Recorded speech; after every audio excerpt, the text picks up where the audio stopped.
Hello, everyone. My name is Mio Stevens Gandara, Assistant Professor of Photography and current organizer for cultural events at Rio Hondo College. The Cultural Events program at Rio Hondo College presents a diverse selection of arts and entertainment free of charge for our community. Rio Hondo's Cultural Events program showcases the visual and performing arts work of students and faculty, as well as regional, national, and international artists. We continue today with our programming that focuses on three categories: honoring ancestors, preserving culture for future generations, and youth and community empowerment. If we should face any technical difficulties today, please be patient. We will work it out. If you have any questions, please post them and we will answer them at the end of the talk. This week, we are excited to have Self-Help Graphics and Art with us for 3 noontime events. Today and Wednesday will be a lecture series on self-help graphics and Dia de los Muertos. Thursday, October 22nd, we will have a papel picado workshop. So today we are super honored to present artist Linda Valejo.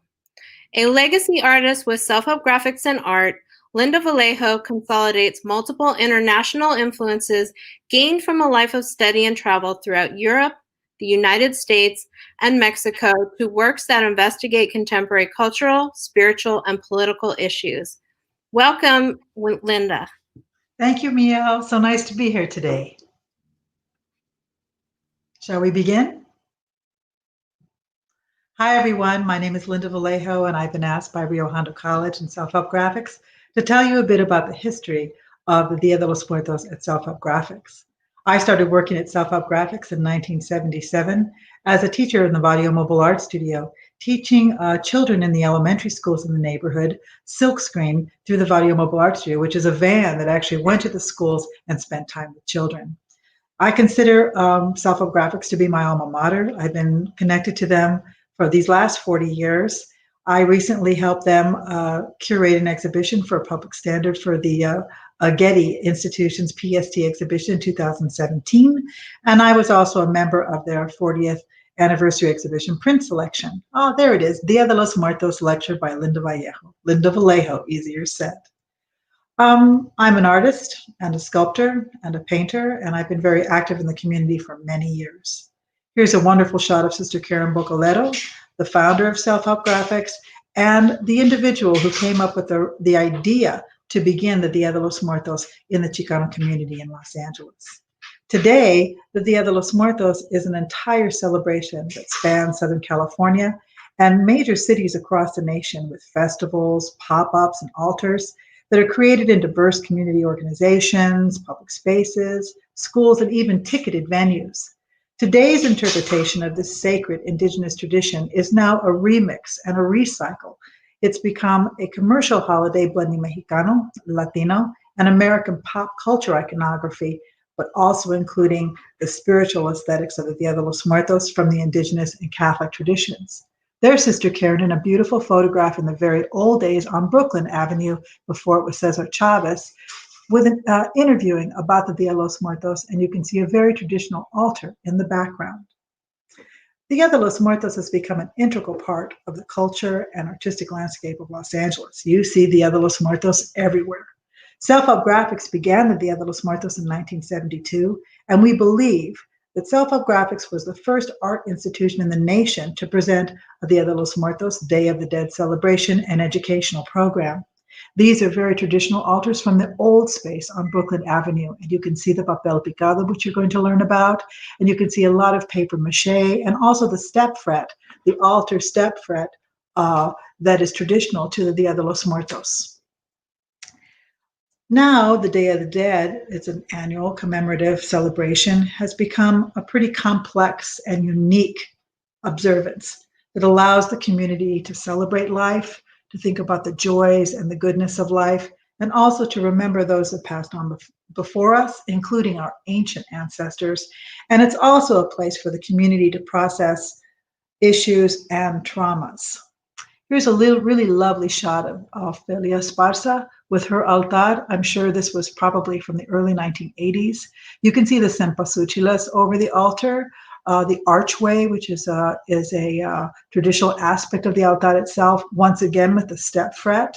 And in many cases, you see offerings made to those loved ones with photographs and images that they enjoy, elements of food that they enjoy. And of course, at the bottom of this, much like the Toltec tradition, where you have the numbers of skulls all stacked together, the skull rack. Contemporary issues affecting Chicano Latinos have also permeated the self-help graphics Dia de los Muertos over the years. In the 80s, OSCO members, the really famous art group OSCO, dressed up as paper mache pills and a very large syringe and appeared at the procession that year to really draw attention to the devastating effect of AIDS in the community at that time. Later in 2009, the Mujeres de Maíz, a women's artist, activist, and educator group, drew attention to the Mujeres de Juarez and created an intervention to talk about and to draw attention to the violence that was happening at the border at that time. More recently, in 2013 and 15, about 50 altars, if not more, have taken place at Grand Park. And many community members come and make their own altares at that time. This is a really beautiful part of the procession, as you can see. There's individuals walking with large effigies made of paper mache. There are several people in calaca, which is when you paint your face in the with the skeleton form. People decorated all kinds of estandartes as they walk through the streets.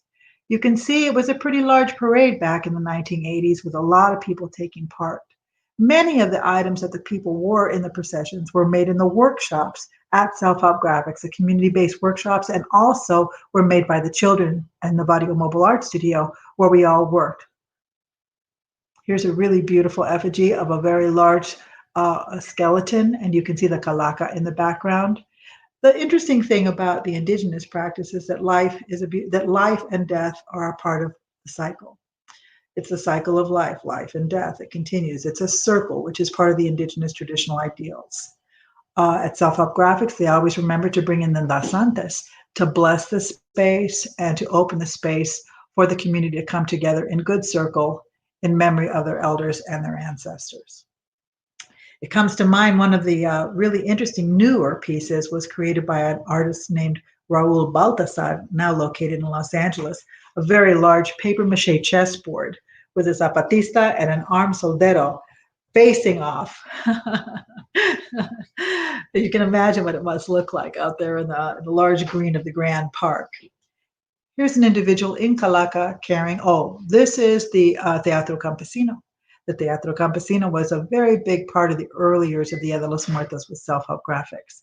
They brought in a really wonderful combination of theater and music together to provide teachings to the community on many cultural and social issues taking place at that time.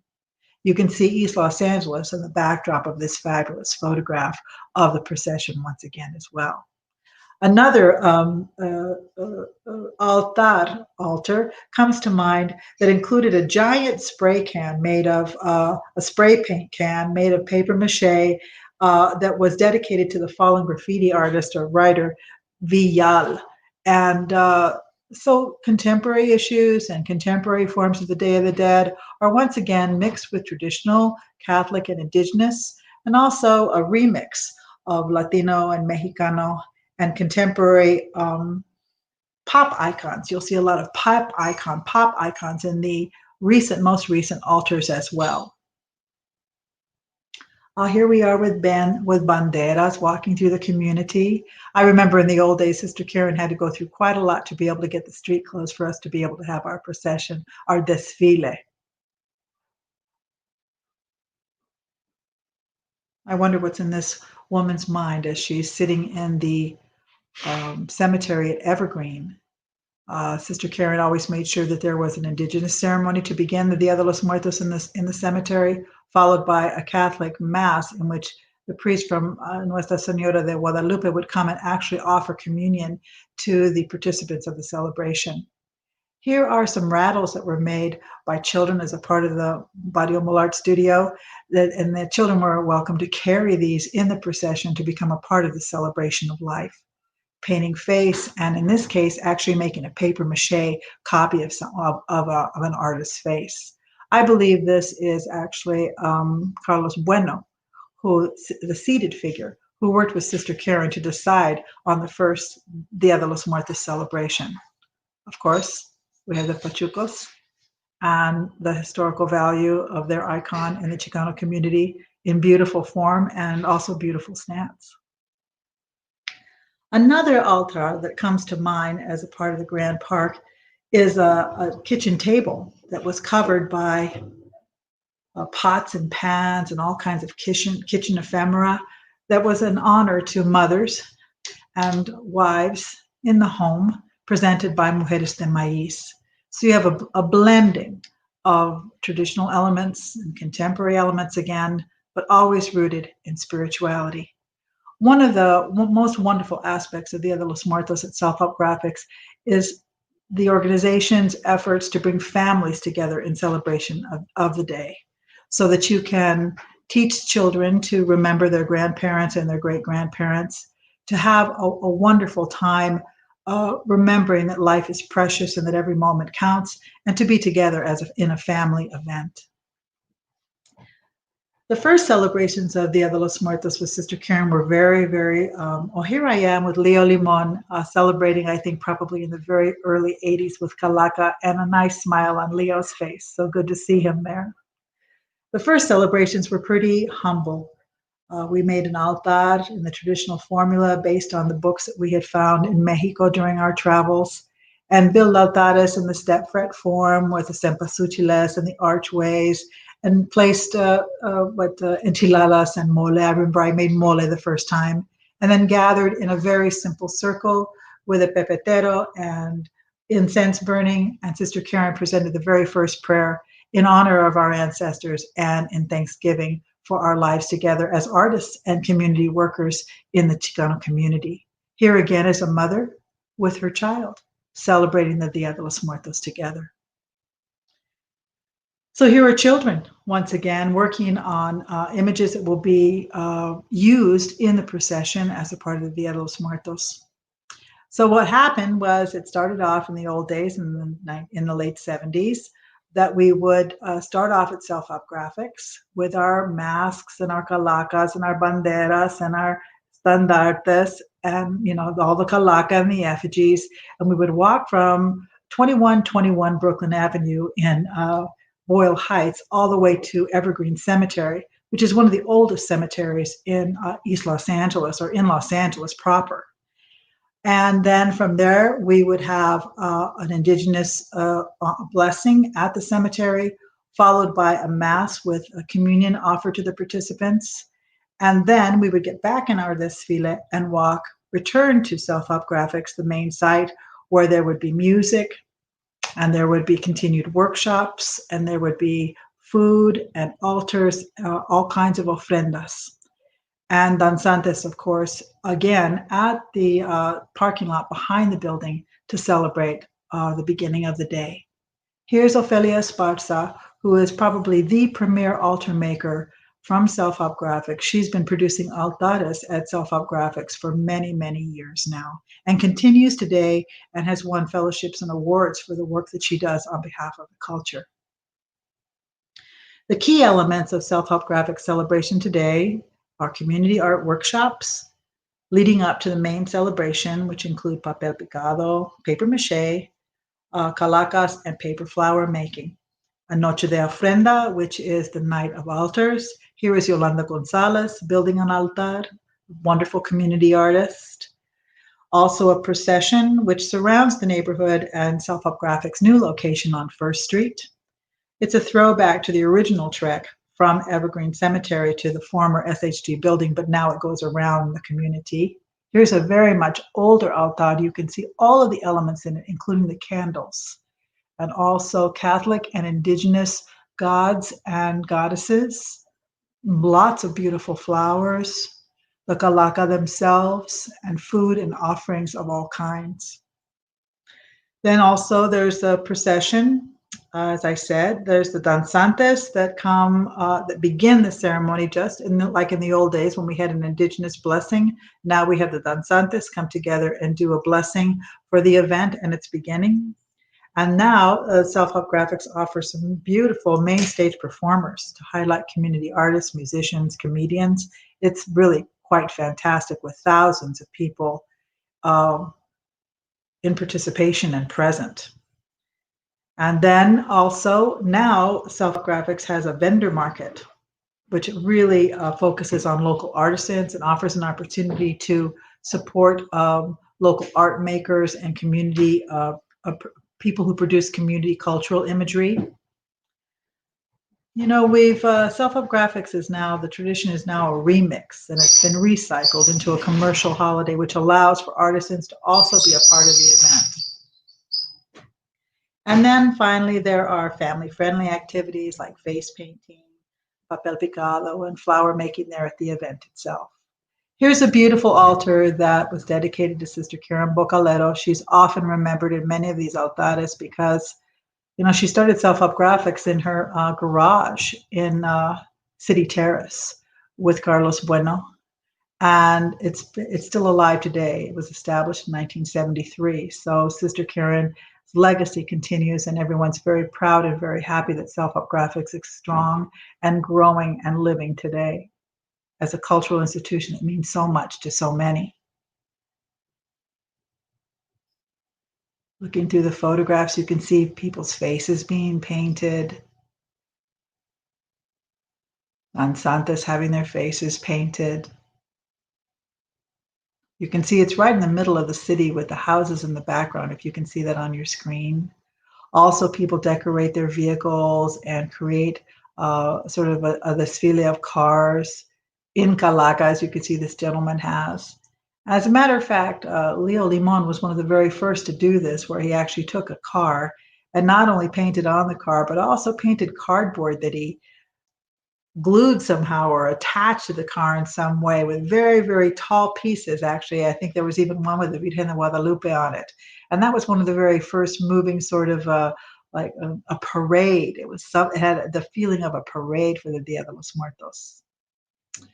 In ancient times, flowers, the cempasúchiles were used, and different kinds of flowers were used to create walkways for the ancient ones and the families to find their way back home. This is one of the traditions of the Dia de los Muertos. It is a day when you invite your elders and your ancestors to come back and visit you for the day. It's a day when you sit with your altar and with your family and the food that you've made, beginning in prayer sometimes if you wish, to remember the good things that they did when they were alive, to recollect the memories of their lives, and to enjoy that, and to know that you will also be remembered one day. Here's the danzantes making their offering, their blessing for the ceremony. This is at the second home for Self-Help Graphics, which is on Gage. It's the site of the old CYO. Gage and at that time Brooklyn, and now Cesar Chavez. Oro Opesa, a really incredible artist, actually created the mosaic all over the building of Self-Help Graphics with broken tiles and dishes. Here's Ofelia Esparza once again, creating another altar in another year. She is dressed in a very beautiful Indígena Mexicano style, producing her altar. Many people come from far and wide to see Ofelia's offerings because they're always very detailed, intricate, and beautiful. So here's a desfile again, all kinds of characters, all kinds of characters enjoying the day, enjoying life, and also remembering a traditional Mexicano, indigenous, and Catholic celebration brought to Los Angeles so we can carry on the traditions of Latino Mexicano culture, indigenous and Catholic culture, and even bring in modern and contemporary icons and imagery and issues. Fun little faces. This is upstairs at the Gage site, and you can see that there's papel picado on the windows, and there's all of the paper mache heads and calaca masks that had been made by the community to be worn at the celebration that day. When I came to self-help graphics at the very beginning, I learned about the Dia de los Muertos for the first time. I was in graduate school and I was looking for an opportunity to work in the community, and I met Sister Karen and she offered me a job on the Barrio Mobile Art Studio. Before that time, I didn't know about the Dia de los Muertos, and I certainly didn't know what a great impact it would have on me and my life. In working with the children of the Barrio Mobile Art Studio, we made some of the very first posters that were used to share the fact that the celebration was taking place. In the late 70s, of course, there I am. In the late 70s, of course, there wasn't internet, there wasn't social media. So the best way to get the word out was to create posters and hang them up around the community. So the children of the Barrio Mobile Art Studio and I created some of the first posters to announce the Dia de los Muertos to the community. And like I said, the first celebration was very small. Maybe 15 of us were present. And now it's more like 10,000 people are present at the Self-Help Graphics celebration over a week-long period. And of course, all over Los Angeles and throughout the country, there are even more.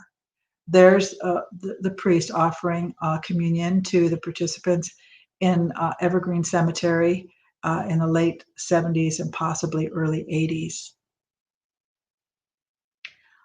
This was a group called the Flores de Aztlán. I was a member of that group as well, that presented danza and indigenous ceremonial as a part of the Dia de los Muertos to be able to remember and recollect the indigenous roots of this practice. Many countries all over the world practice. Oh, here's Leo's car I was talking about, with the cardboard painted in the face of, it looks like possibly a Tlaloc out of a Chichen Itza on the front, and a very tall calaca in the back. Just really phenomenal art. Here are children working on their individual projects, thinking about themselves and their family, together with their mother and their father, possibly their grandparents, enjoying the day and celebrating. The Dia de los Muertos is a very complex celebration. It's complex and it's unique. It belongs to Latinismo, Chicanismo, Mexicanismo in Los Angeles and across the nation. It's a time for us to be proud of our heritage and to share our heritage with a much larger community. It's a happy day. It's a day filled with beauty and memory and joy. I'm looking at this mural in the back, but I can't see it quite enough to tell you who it is. It sure is colorful and lovely. You see a stroller on the bottom left-hand side, which shows you even small children came. Now this is the gauge site again, and you can see a very large statue of the Virgen de Guadalupe in the back that's covered with a mosaic by Auro Pesa. And you can see the stage on the right, on the left-hand side at the top, which shows you the music that was brought in and the artists that were included in that celebration even then. This is Mari Yanes Cárdenas, one of the first members that I met at Self-Help Graphics, who a wonderful artist and painter who lives in Los Angeles today, who painted many of the large effigies that were carried in the parades. This is a photograph of Carlos Bueno, the first artist that worked with Sister Karen Bocalero to decide that the Dia de los Muertos was a good celebration to hold and be able to draw the Latino and Chicano communities together in Los Angeles. Here's a beautiful group of danzantes coming together to make their offering with their children. You can see they're holding sonaja. The beautiful costuming. What a pretty smile. And you see the calaca has a funny little face. The colors of the Dia de los Muertos are pink and red and yellow and green and orange, much different from the colors of Halloween, which are yellow or orange, red, and black. Now we have some photographs of what's happening today, and you'll see the crowds for yourself. Lots of fabulous costuming going on in these photographs, that's for sure. And many contemporary artists, poets, musicians. One of the old walkway pieces of the desfile coming down Cesar Chavez Avenue towards, I can't tell you whether it's towards the cemetery or whether it's back towards Self-Help Graphics. If the photograph is facing in the right way, it's back to Self-Help Graphics. sort of funny, smiling, almost comical in some ways. Even a little, I think there's even a devil there on the right-hand side. Many different attributes in the calacas because they're art forms and everyone's allowed to create the calaca that they wish, which is a very important part of the creative process. When you offer art making to a community, that they feel free to express themselves in a way that makes them feel good about themselves, about their community, and about the celebration. There's the pepetero in the very center where the copal is burnt. And you can see that the danzantes actually have clothing on, which is painted with the skeleton formulas as well in the day. This is the new site on First Street, Self-Help Graphics across the street. The high school lends them their parking lot, which is a very large space, which allows for larger crowds, which allows for bigger areas for presentations and also for workshops. In this location are beautiful altares that are created by groups and community altares that are created by Self-Help Graphics artists, which the community has offered to add their own elements, photographs and candles and pieces. Here again is a standing effigies ready to be in desfile. If you were to make an altar in your home to celebrate your ancestors and your family, what would it look like? What would it contain?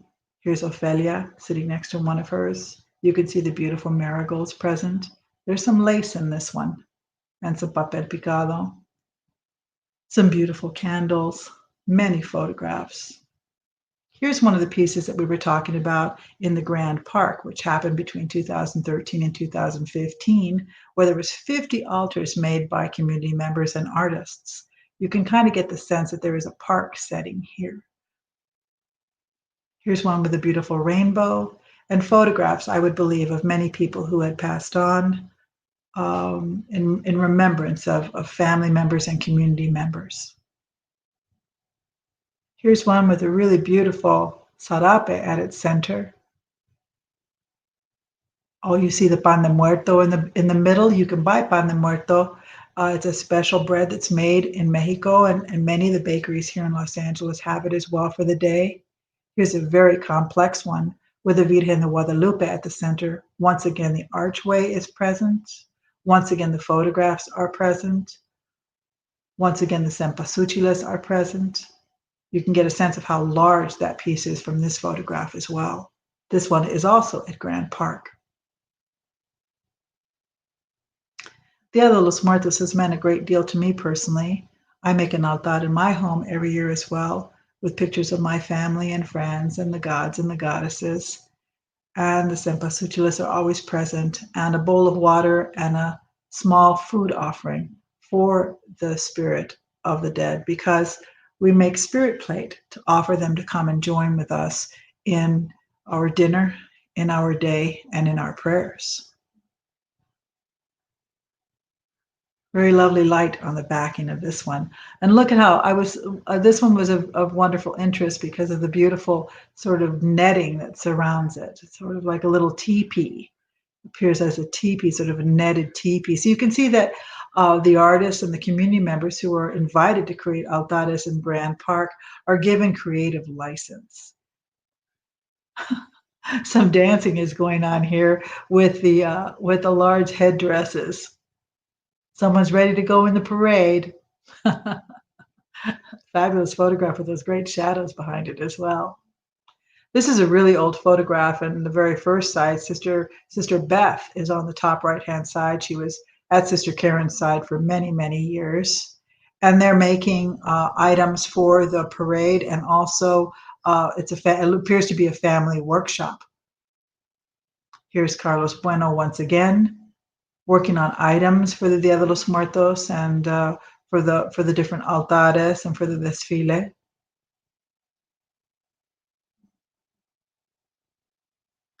Here are the molds that were made at Self-Help Graphics to create these very beautiful calaca heads.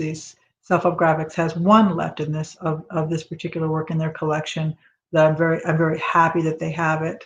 Here's an artist from the Vallejo Mobile Art Studio, Micah Mesqua, who is making a very large a skeleton head for the parade. And I think you might have seen this in a previous slide that showed it actually being carried and in the parade. Here I am. Oh boy, this is a really old shot. And there is a piece that I produced with the children from the Barrio Mobile Art Studio of Coatlique, the great goddess, the Aztec goddess, the mother of us all. And here's a great, it looks like someone's being interviewed by a reporter who's also wearing a handmade paper mache eagle head that's planned for the parade that year. So much art making goes on for this particular celebration, which I think makes it very unique. People make their own costumes, they paint their own faces. It becomes very much an art activity. It actually becomes an art expression, which I think is part of this processing of community issues and traumas.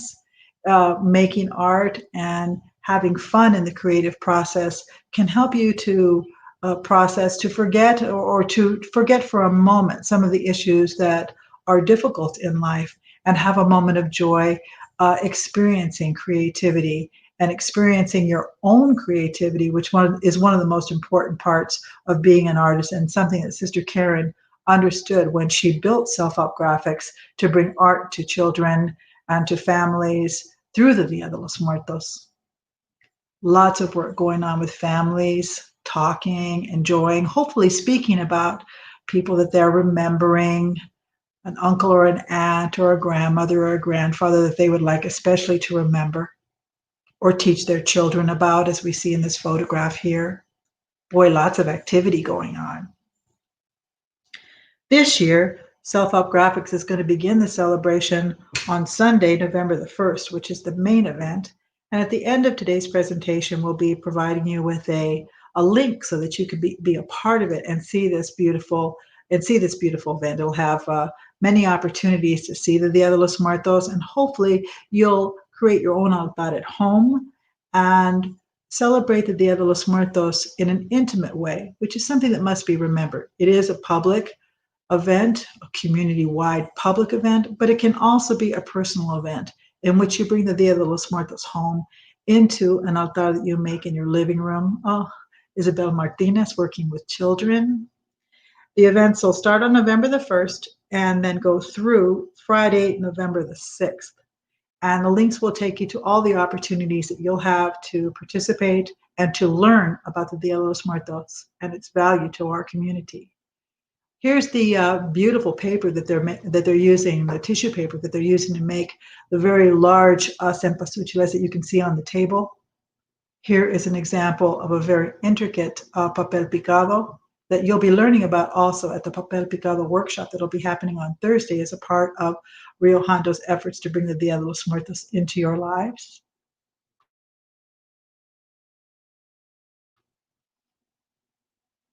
You see the smiles on the children's faces, or the serious intention of making their artwork just perfect. That's what art is all about. Teaching the children, spending time in the creative process together, learning how to express oneself through the beauty of art imagery and art process. Beautiful brown faces of the children enjoying the completion of their work and looking forward to the desfile and the opportunity to be a part of the community. Working on something pretty serious here. I don't see the back of it, but I think the front of it, I can only see the back, but I believe the front of it is probably the calaca, and possibly something that young boy will be carrying in the desfile. Here we are. Other images that are part of the indigenous part of the Dia de los Muertos are images of flowers and butterflies, regeneration, the return of life. Yes, life regenerates itself. The spirit regenerates itself. Creativity regenerates itself. Camino de Flores, that's what I was thinking of earlier, where they would make passageways made of flowers so that the spirits could come down and find their way, almost like a when you come home on a plane and there's lights to help you guide your way to the community back again, to be able to join your family and enjoy the day with them once again. We believe that this is the first photograph of the Dia de los Muertos celebration in East Los Angeles, and that the gentleman at the right, in the middle of the crowd at the very top with his head sticking out, is actually Carlos Bueno. We believe that this may be the photograph of the very first celebration, or the first celebration that was ever actually documented. And if you look closely, you'll see all of the elements there: food, entertainment, workshop, and community gathering.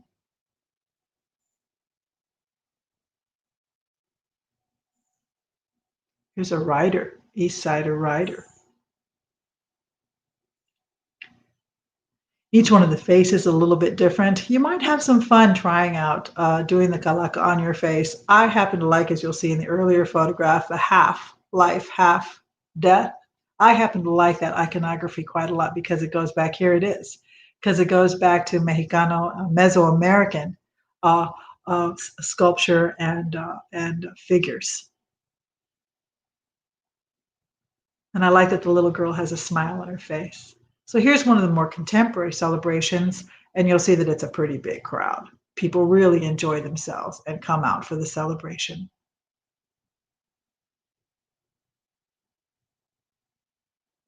Singers and presenters, poets come forward and offer art focused on Latino Mexicano values, culture,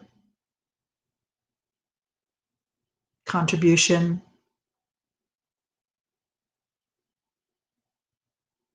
It's at night, so you can see the lights out. Here's a family dressed in Indigena style and also Pachuco style in a beautiful white suit with the baby. And then they have the half death, half life, and the little cempasúchil crown. And the little girl is even like Frida Kahlo with her eyebrows knitted together, which is very, very cute. They really worked hard on this community effort to be together as a familia. A beautiful singer in Calaca. Are you enjoying the images? I am.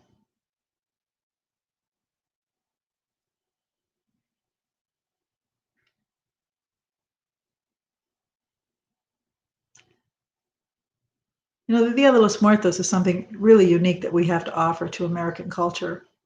It's something very special that belongs to us that we can offer to the larger community to bring everyone together. Something very special. I sincerely hope that not only just studying the Dia de los Muertos this year, but hopefully you'll integrate some aspect of the celebration into your life and into your home. Really large effigies. You see the people below and how tall these are? Self-Help Graphics has a few of these in their space that I'm sure will be exhibited again sometime very soon.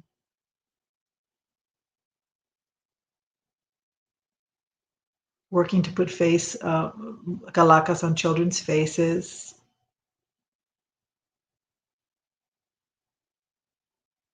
Smiling, kind of funny effigies. I wonder what part of the city that is. I don't recognize the buildings behind it.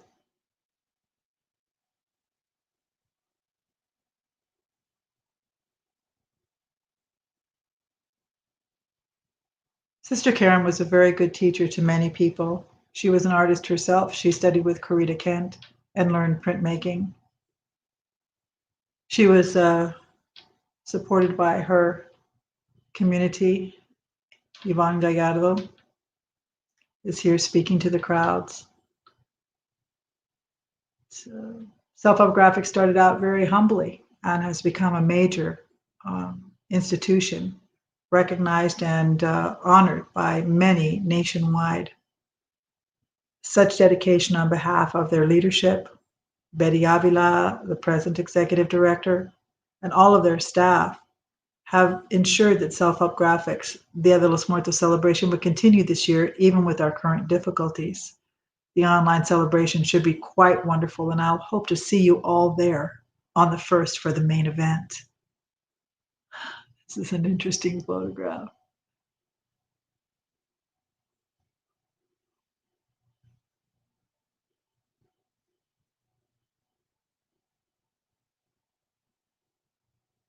Here's the print workshop at Self-Help Graphics. Etching workshop and woodcut workshop. Very intricate and complex work that's created by artists in residence and community members.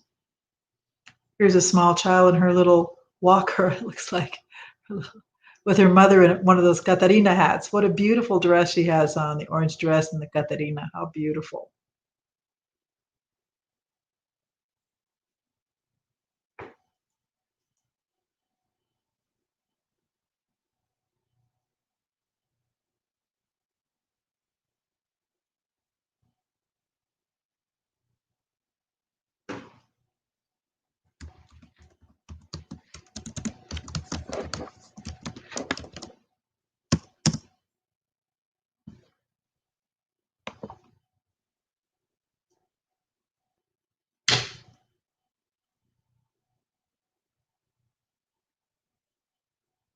This is the PST Dia de los Muertos Past, Present, and Future installation that was funded by the Getty Institute, that was curated by myself and Betty Ann Brown, that included a lot of historical elements from the Dia de los Muertos past celebrations.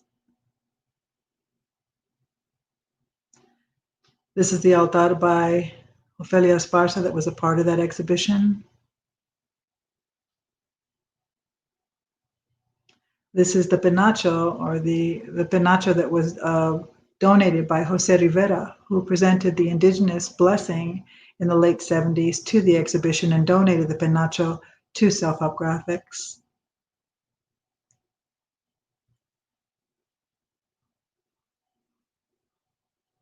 A series of altares that have been presented at Dia de los Muertos exhibitions as a part of the celebration.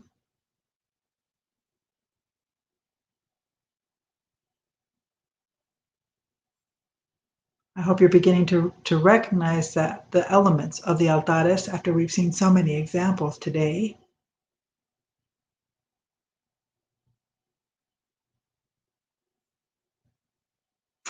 And here is the calendar of events that will be provided by Self-Help Graphics beginning on the 1st to the 6th of November. I hope you enjoyed the presentation. Thank you so much.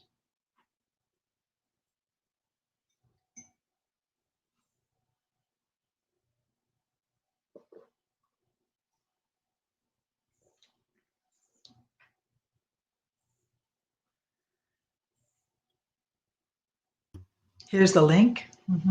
There you are, Mio. Great. That was wonderful. It was great hearing you talk about it. And you're such a big part of, the legacy artists that come from self-help that we all kind of learn about.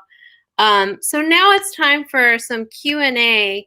And we did get some really good questions from one of our faculty members, Cynthia Lewis. Hi, Cynthia. So she asks, these photographs from the 1970s and 1980s are invaluable. Are these your personal photos, or are they now in an archive, or will they be?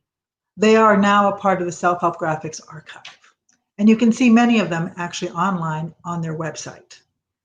That's great. I mean, they're amazing. And I also love like the old film stock, seeing the colors and just the way the city has transformed and old building, which I really miss, and the newer building is pretty great to see.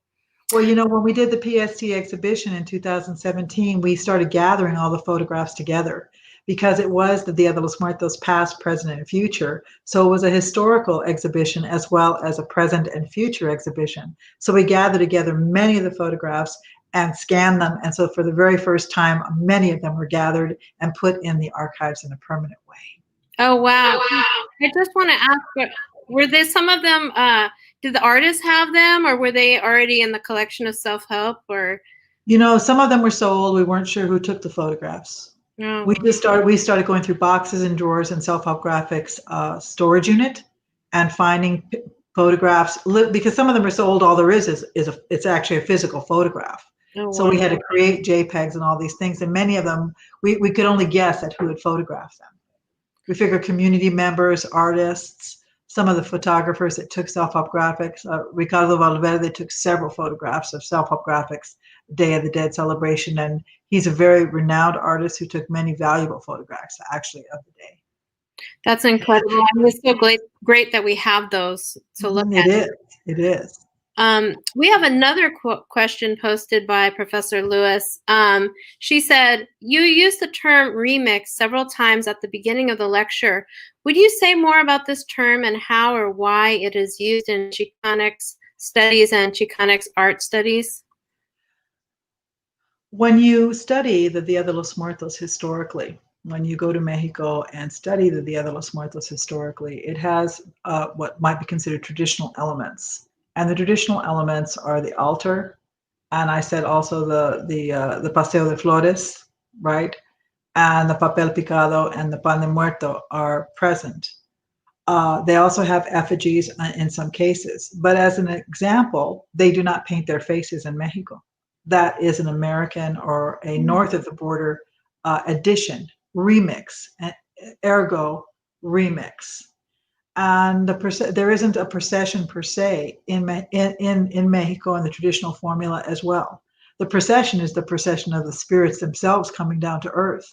But in the United States, the remix has been another aspect of this remix has been the idea of a desfile to go from one location possibly to the cemetery as in the old days and then back again.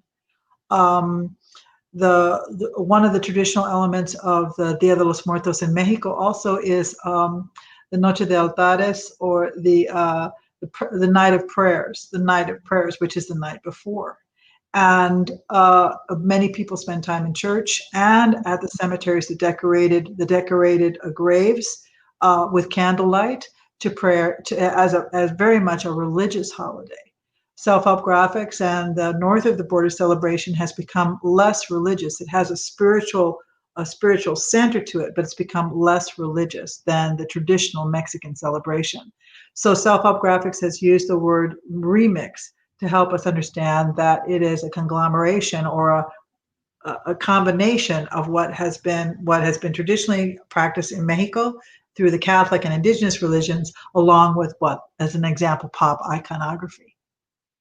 Like you wouldn't see a paper mache a syringe and a pill walking down the street in Mexico. So that's where it comes from. I love that you talked about that, and I think that's one thing I really love about self-help graphics is this whole celebration of Dia de los Muertos it's like a living practice, and it's so I wanted to see if you could speak a little bit about that. I mean, you mentioned the OSCO, it's like, a procession, but a performance, and then, so Dia de los Muertos is so close to the election, just like coincidence, but I'm wondering if there have been ways in the past in which artists have used this moment to express feelings about things, in the past and present, in that celebration.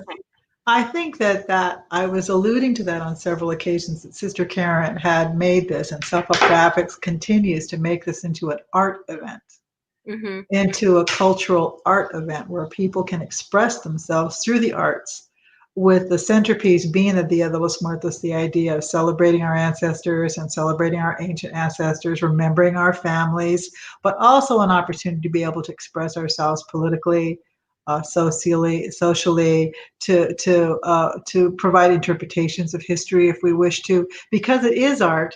Artists are allowed to interpret and to use material as they choose. I would not be surprised if this year there weren't a few more political statements being made at the Dia de los Muertos. I wouldn't be surprised at all. I've seen so many different kinds. I mean, the Mujeres de Maíz did do what they call an intervention for the Mujeres de Juárez, which was a political statement regarding the deaths of the women at the border. So the politics have played a part and become a part of the Dia de los Muertos because it is essentially an art event where families and individuals are asked to be creative, to think creatively, using the boundaries of the Dia de los Muertos, which I think is really a fascinating aspect of it. Yeah, I think it's still genuine. Like it's evolving with the way that the city's evolving and the country and the way connections are kind of made. I have one more question. I'm really interested. Can you tell us more about the group you formed, Flores de Aslan? Oh, I didn't form it. It was formed by my maestra, Josefina Gallardo, who is Okay. still living in Los Angeles. There was myself, Ana Luisa Espinosa, Quiqui Rangel, and Cecilia Castaneda Quintero, and myself. And it was a very, very interesting group. It was actually a Maya dance group. And we practiced every week, and we presented, we offered presentations and teachings, indigenous teachings, if you will, in universities and cultural centers all over the United States. It was primarily a dance troupe, a cultural dance troupe, but many of us were artists. Kwikwi is a vocalist. I'm a painter and a sculptor. We had a psychiatric social worker, another painter, and of course a dancer who was our teacher. But it was we made our own costumes. Kwikwi's Rangel and her mother made many of them. Paula Rangel made many of them. We studied indigenous practices and traditions and learned a great deal. And then our maestra designed dances and actually presented that to a community. I mean, I'm talking about the early 80s, which means this was a very unique group of women doing very unique work within the Chicano Latino community at that time, before Latinx and Chicanx even existed. Yeah. Yes. I think that's really inspiring. It's just inspiring for our students to hear that, this group of women got together and came up with some ideas and mobilized and kind of created this group. So hopefully our students will kind of think about empowering themselves and doing similar things. It's really wonderful to hear about. One of the really self-help graphics and the Flores de Aslan are both a great part of my life, and I'm very grateful to have found my way to them. Awesome. Well, thank you so much, Linda. I really appreciate it. We down there on the bottom, you can see Linda's Instagram, and we also have her web link. You can go and see her art. Thank you. Here we are, and we'll post those links also on the page. Linda, do you have any announcements you'd like to make or anything going on with your work? We didn't even get a chance to talk about your artwork, which is pretty amazing. So I hope that people go and look at it. Well, first, I'd like to thank you and Rio Hondo College, and of course, my alma mater, Self-Help Graphics, for this opportunity to present and to represent. I appreciate their encouragement for me to continue talking about the Dia de los Muertos and sharing it with the community. It's a great honor to be here today. I always have a lot going on in my art career. I have several exhibitions going on simultaneously. I publish pretty regularly. I'm a member. My work is a part of several major collections. I've had many museum exhibitions as well as university and college exhibitions. I travel a great deal with my work. I've spent a whole life, I got my MFA in 1977, and so there's always a lot going on. If you'd like to know more about my work and maybe see my newsletter, which I send out quarterly so you can see where I am and what's going on, you can just sign up at lindavallejo.com. There's a pad for you to be able to write to me, to contact me, and just say, sign me up for the newsletter, Linda, and I'd be happy to send you some information so that you can see my work. Make Them All Mexican, which is my latest portfolio, where I buy pricey antiques and make them all brown. Yes, I should go check that out for sure. It's pretty cool. Thank you so much, Mio. It's so nice of you to allow me that moment. Yeah, no, they got to hear about it. Thank you so much. I have an announcement for Rio Hondo. So everyone watching, we have another wonderful lecture tomorrow from Self-Help Graphics is going to be legacy artist Consuelo Flores, and she's going to talk more about Dia de los Muertos with us and show us some more awesome photos. And then as Linda mentioned, on Thursday we have the Papel Picado workshop. All of these events are at noon, from about noon to almost 1, and please come and join us then. Thank you so much. I appreciate it. Bye, everybody. Feliz Dia de los Muertos.